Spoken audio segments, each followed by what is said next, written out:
Sir Topham Hatt sat in his office listening to the noise outside. The passengers were angry. The station master came in.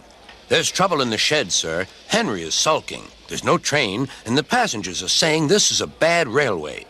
"Indeed," said Sir Topham Hatt, "we cannot allow that." He found Gordon, James, and Henry looking very cross. "Come along, Henry. It's time your train was ready." "Henry's not going," said Gordon. "We won't shunt like little tank engines. That was Thomas's job. We're important tender engines. You fetch our coaches and we will pull them. Tender engines don't shunt." "We'll see about that," said Sir Topham Hatt. "No engine on my railway is too important for small jobs." And he hurried away to find Edward. The yard has never been the same since Thomas left to run his branch line, he thought sadly. Edward was shunting. "Leave those freight cars, please, Edward," said Sir Topham Hatt. "I want you to push coaches for me in the yard." "Thank you, sir. That will be a nice change." "That's a good engine. Off you go, then."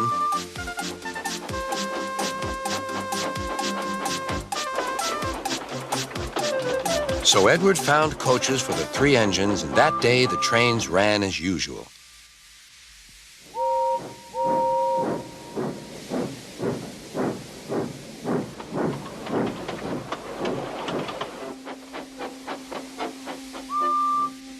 But next morning, Edward looked unhappy.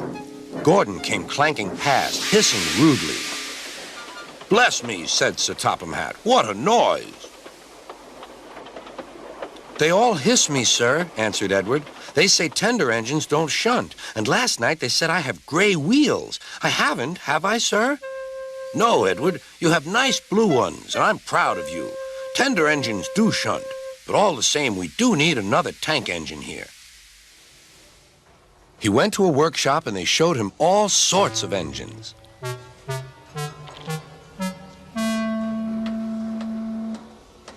At last he saw a smart little green engine with 4 wheels.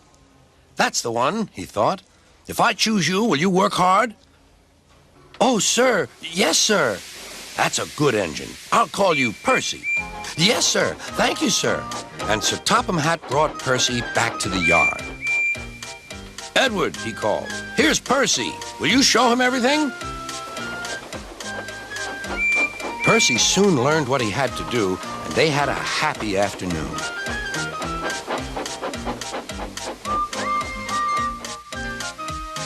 Then Henry came by, hissing as usual. "Wheesh!" went Percy. Henry jumped and ran back to the shed. "How beautifully you wheeshed him," laughed Edward. "I can't wheesh like that." "Oh," said Percy, "that's nothing. You should hear them in the workshop. You have to wheesh loudly to make yourself heard." Next morning, Thomas arrived. "Sir Topham Hatt sent for me. I expect he wants help," he said to Edward.